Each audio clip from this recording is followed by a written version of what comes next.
president's rally. I'm looking at. Meanwhile, my next guest made headlines this week for his fiery criticism of Democrats' tactics during the Kavanaugh hearings. Watch. If you wanted an FBI investigation, you could have come to us. What you want to do is destroy this guy's life, hold this seat open, and hope you win in 2020. You said that, not me. Boy, y'all want power. God, I hope you never get it. I hope the American people can see through this sham, that you knew about it and you held it. You had no intention of protecting Dr. Ford. None. She's as much of a victim as you are. Joining me right now is the man himself, South Carolina Senator Lindsey Graham, sits on the Senate Judiciary, Armed Services, and Budget Committees. Senator, it is good to have you this morning. Thanks so much for joining us. Thanks for having me. Appreciate it. And let me say thank you for your leadership and your courage this past week. What prompted you? Outrage at a Star Chamber process. I've known Brett for 20 years. He's gone through 6 FBI background investigations. He's appointed more women to be his law clerk than any circuit judge in the country. He's highly respected, not one hint of impropriety, and they tried to destroy his life. I voted for Sotomayor and Kagan. This was about delaying the hearing, keeping the seat open past the midterms so it could be filled in 2020. There are no rules when it comes to Brett Kavanaugh. I honored Obama's election. He got to pick Sotomayor and Kagan. They don't want to honor President Trump's ability to pick a fine man. When Durbin told him, turn to Don McGahn if you're truly innocent, and asked for this to continue, that was a bridge too far. And I think I spoke in a way that a lot of Republicans, at least, could relate to.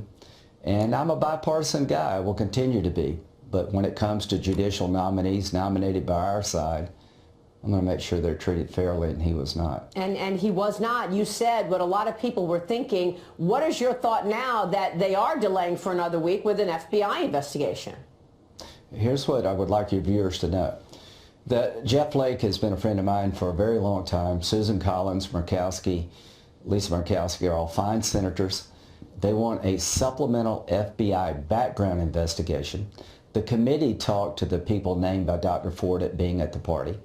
Dr. Ford can't tell us when it happened or where it happened. Sometimes in the summer of 1982, she believes. So the committee talked to Leland Kaiser, a friend of Dr. Ford, and Ms. Kaiser has told us that she doesn't refute what Dr. Ford said, but she was not at a party. She doesn't know Brett Kavanaugh. So as to that aspect of the allegation by Dr. Ford, she is confused. Mark Judge said didn't happen. PJ said don't know what you're talking about. So the FBI is going to interview these people. They're going to ask Mark Judge, have you ever seen Brett Kavanaugh drug women and participate in gang rapes, the Avenatti claim, which Mark Judge was supposed to be an accomplice to. Unbelievable. We're going to speak to Ms. Ramirez. And Senator, you were going through some of the things that the FBI will certainly be doing in terms of their questioning. We've heard from many of those people, and many of them have said, I wasn't at the party and I don't have any recollection of Brett Kavanaugh in that behavior. Right. They told that to the committee, but the senators that I just named would like the FBI to kind of double check. Ms. Ramirez refuses to talk to the committee. Democrats haven't helped us at all on the committee to find out what happened. Her allegations would not be printed by the New York Times for a very good reason. We're going to vote this coming week. The FBI background supplemental investigation should be done early part of this week, Monday or Tuesday. Then we'll have a final passage vote later in the week. I'm highly confident he will be confirmed. He deserves to be confirmed. He's a good man. He's the best choice President Trump could have made, in my view. I did recommend him to President Trump. But I want to tell you what's going to happen next, if you'll allow. Please. Okay, here's what's going to happen. I'm going to ask Senator Grassley to get to the bottom of how this hearing process was so hijacked, the unethical aspects of it, the slash and burn aspects of it, the effort to delay it, to abuse, I think, Dr. Ford's trust.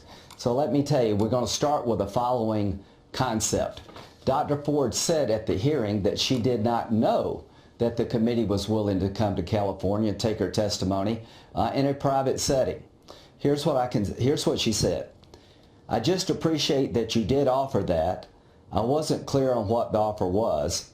If you're going to come out to see me, and I would have happily hosted you and been happy to speak with you out there. It wasn't clear to me that was the case. How could that not be clear to her? Let me tell you what this committee did. On September the 19th, the staff told Grassley letter to Katz, her attorney, my staff would still welcome the opportunity to speak with Dr. Ford at a time and place convenient to her. We also offered the committee investigators available to meet with Dr. Ford anywhere, anytime, if she would prefer to provide her testimony outside of a hearing setting. September 22nd, judiciary staff email to the lawyers Katz and Bromwich. Grassley tweets, come to us or we'll come to you. We wrote a letter, he did, to the Democrats. I'm even willing to have my staff travel to Dr. Ford in California, anywhere else, to obtain her testimony. Letter from Grassley to Feinstein. Right. Dr. Ford's attorney replies, September the 20th. Dr. Ford has asked me to let you know that she appreciates the various options you have suggested. Katz email back to judiciary staff. So I'm going to find out why she did not know her options. I'm going to find out who in Feinstein's staff recommended Katz to be Dr. Ford's lawyer. It's improper for senators to recommend lawyers to constituents. I'm going to ask, if you thought she needed a lawyer as a staff member, why didn't you come forward and tell the committee about the allegation? I'm going to try to find out who betrayed Dr. Ford's trust to remain anonymous. There are three groups that had the letter, a Democratic congresswoman and her staff, Feinstein and her staff, and I don't believe Feinstein did this, and Dr. Ford's lawyers. No friend sent this out to the press. No friend would do this to her. The person who sent this anonymous, destroyed her trust, betrayed her request to be anonymous, had a political agenda. I'm going to get to the bottom of it. So I want to find out who on the Democratic side leaked an anonymous letter provided to the committee by Senator Gardner with no postmark on it, no return address, claiming that Judge Kavanaugh did something wrong in 1998 in Colorado. Somebody on the Democratic side leaked that to NBC News, and they ran it as a story. Okay. I cannot imagine if a Democratic nominee had been before this committee that NBC would run an anonymous letter provided by Republicans. So have laws... the bottom line is... Yeah, go ahead. The bottom line? The bottom line is we're going to look into a betrayal of trust of Dr. Ford, a betrayal of the committee rules. We're going to look to see if we can prove what I think is obvious.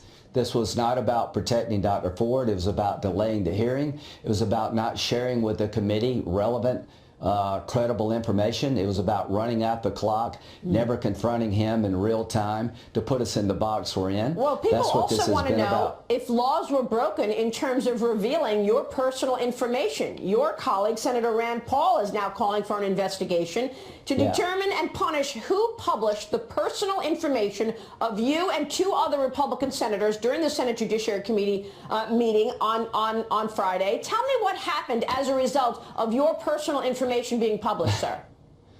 This is the second time I've had to change my phone number. The first time was when President Trump did this and during the campaign, and I'm not worried about me changing my phone number. I am worried about my address being sent out, but here's what I would say. Who did it? Who do you think did it?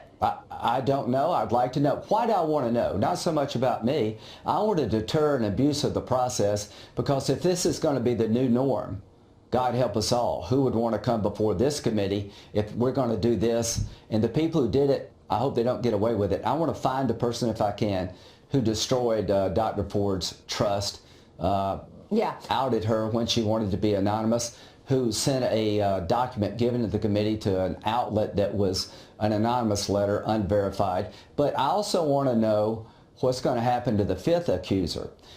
Senator Whitehouse got an accusation from a man in Rhode Island who said that a female friend of his was taken on a boat by Mark Judge, Brett Kavanaugh, and poorly treated. She told him about it. He went down to the dock basically and beat both of them up. I support an FBI look into that. Right. White House did the right thing. Senator, the guy recanted. I want him to be held accountable. And we are back with Senator Lindsey Graham. And Senator, you made a comment last week saying, with all of this misconduct on the left, if I become chairman of this committee, I will remember. Is that in the plans?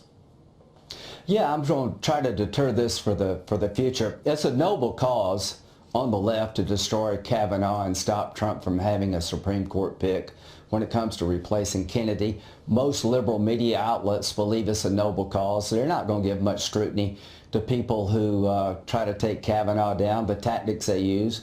But this can be played out over time and destroy the ability to get people to come forward. I am going to find out what staffer recommended Katz to be Ford's lawyer, why that staffer didn't tell the committee about the allegation if you believe she actually needed a lawyer. Ms. Ramirez said one of the main reasons she came forward, she was urged by Democratic senators to talk, to give an interview. Well, if a Democratic senator believed she had something serious to say, they should reported it to the committee so we could investigate it, not to the media, so it would be allegation number 2. Yeah. I'm going to find out who leaked the anonymous letter provided by Cory Gardner, if I can, and punish them. We can't let those people who betrayed Dr. Ford's trust get away with it. But should we be trusting the FBI here after all that we have discussed in terms of the small cabal of people at the top of the FBI in trying to put their finger on the scale in the 2016 election? What's your trustworthiness of the FBI's investigation of Kavanaugh in the next week? And will it really just take a week? It should take just a couple of days. The trust level's high. My beef has never been with the FBI. It's been with McCabe and a few bad apples. I love the FBI. Professional agents who do background checks will talk to the people Dr. Ford named, like the committee did. They will talk to Ms. Ramirez, who refuses to talk to the committee, and that'll be it. It'll be done in a few days. I trust the FBI to do a fair supplemental background check, and I promise everybody who's listening, we're not going to let them get away with this. If this is the new normal, nobody will come forward. I want to know the Democratic senators who encouraged Ramirez to go to the press, but didn't tell the committee. It's obvious what they're trying to do. They say it themselves. Yeah. We're trying to delay Kavanaugh so we can replace him in 2020. Real quick before you go, Senator, what should we expect next week from this meeting with Rod Rosenstein and the president? A conversation about whether or not Rosenstein was part of a bureaucratic coup to take him down. I don't believe Rosenstein was, and that's a conversation they need to have. And I want to thank President Trump for nominating Kavanaugh. He was such an outstanding choice. But I wouldn't fire Rosenstein unless there's some real credible evidence other than McCabe that he did something improper. Because we know if the House flips, we're not going to hear about that story any longer. We're going to talk about that right now, and it is good to see you this morning, Senator. Thanks very much for joining us. Can I just add one thing? Yes, please. If I had done what Democrats had done, if I had recommended a conservative activist lawyer against a Democratic male nominee, an accuser came forward in South Carolina, and I hid it, and I didn't tell the committee about it, I would be destroyed. The double standard here is unacceptable, and we're finally going to do something about it. Senator, thank you. We'll be watching. We appreciate your time this morning.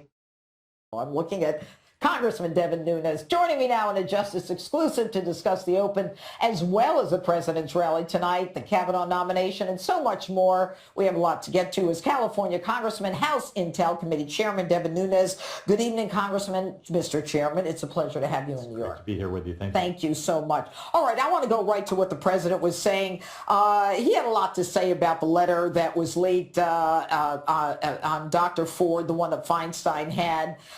Let's take a look at this sound for a second. Remember, Dianne Feinstein, did you leak?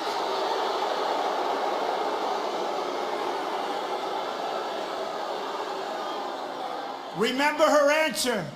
Did you leak the document? What? No, no, I didn't leak. Well, wait 1 minute. Did we leak? No, we didn't leak it.